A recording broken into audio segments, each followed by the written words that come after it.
So I'm here with Rich Evans. Afternoon, Rich.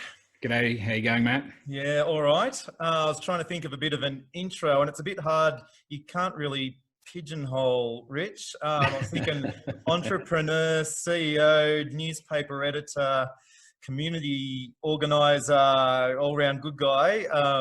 So you can take any of those. I just go with dude that gets stuff done. Sounds good to me.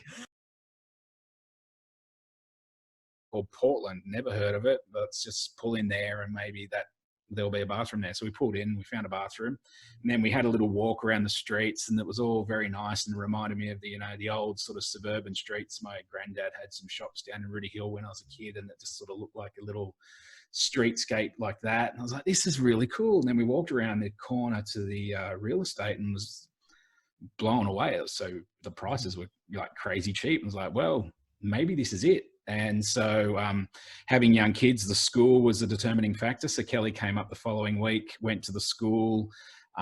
We were very comfortable that, Tom would get a great education there and the other kids would follow him. And like literally a month later, we were here with our entire life of, 20 something years together in a semi-trailer. And we moved in and we sort of basically got here. And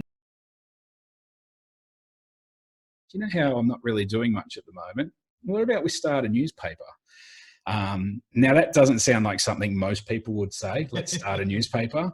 But my uncle had started a newspaper when I was in my final year of high school. He started what is now the most well-read newspaper in the Penrith region, the Western Weekender. So I knew it was possible to start a newspaper. My background was in publishing and graphic design and writing, so I didn't really have an issue with the work that would be needed. And we figured that there was an opportunity. And so we sort of pulled the idea together, made a business case for it, and then, started saying, well, I think we're going to do this. And in January of 2014, we started hitting the pavement and introducing ourselves to local businesses and telling them, what we were planning to do. And they also like, oh, it'll never work. Oh, okay, well, we're still going to do it. So we got a few early supporters, which was great. And then in March 2014, the very first Village Voice came out. And so probably I have a day routine. And what I try to focus on is, they say that this whole work-life balance sort of thing. I don't look at it like I'm going to work hard all week and I'm going to take the whole weekend off and spend it with my kids. I try and every single day is like this little encapsulated, did I get today balanced? And if I just balance each day, then over the course of the week and the course of a month and the course of a year, it should be balanced. So I always try and the things that are important to me is my health. So I always try and eat right and, exercise and do those things, spend time with the kids, spend time with Kel.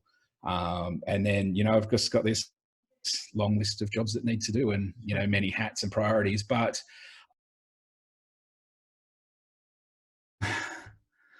what's changed is, we've needed to, what's changed is I've got weekends. That's just amazing because in the middle of February, I was looking at the middle of March going, okay, I don't have a free weekend until the end of May. Yeah. Like I had something on every single weekend and that's changed. That's gone. Like I don't have those events anymore. And I must admit, I did go down to the foundations on Saturday and we had organised that we're going to do this massive thank you concert to the bushfire, brigade and the SES and all the people involved in that stuff on last weekend. And so I sort of went down and just sat there for a minute going, what could have been? But, it was also good to not be dealing with the stress of, why are these people parked there? They're not supposed to be parked there. Oh, the toilets are broken or whatever goes with events. So, to not have that busyness has been great. And that's, we've been doing stuff at home. We planted gardens and the kids are now home all the time. So, we've been spending time with them. We got a puppy. That's something that changed. I'm not sure that was, that's probably the most reactionary decision we've made in this current crisis. Oh, let's get a puppy. That's a great idea. Sleep is not important. But absolutely. Probably more so now than ever before. I don't ever think I consider myself an atheist. I always believed that there had to be something else, just as an intellectual concept. Science and religion both ask you to accept a starting point, basically. And so if they're both talking about the same thing, whether it be, you accept that there's matter or you accept that there's some sort of divine force. And so I've always thought that, well, there must be something more to this. I wasn't brought up in a Christian household.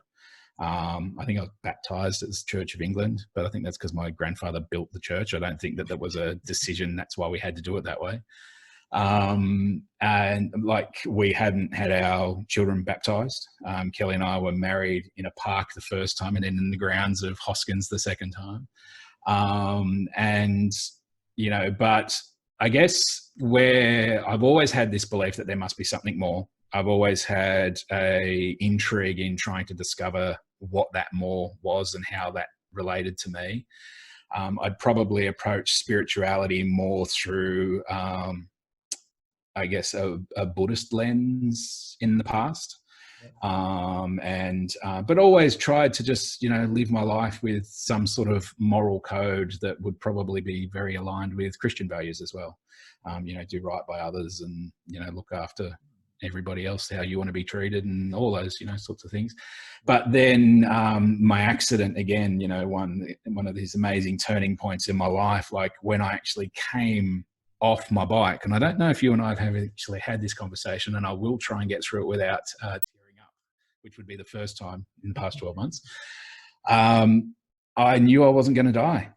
Right. I came off a motorbike at 90 kilometers an hour, and something said, we've got this, like, we've got you, don't worry. And I don't know if it was light or if it was, I still don't know what it was. And I've been on this journey of chipping away at it a little bit at a time, because, if you dive into these things, you might not like what you find. And if you're not ready for it, then you'll push it away. So in my own way, I've just sort of chipped away at this little, concept. And I think some of the things that I've spent my life, working towards, and then the last few years really embracing as values, things like minimalism and, like not getting attached to stuff and, pulling back from massive consumerism and, the life of convenience, like it's very easy to go and get whatever you want whenever you want it. I can shop from my phone in my bed without even leaving the house. And, like it's terrible. Whereas I feel like this interruption to all of that convenience and all of that sort of stuff, it will come as a massive shock to the system for a great many people.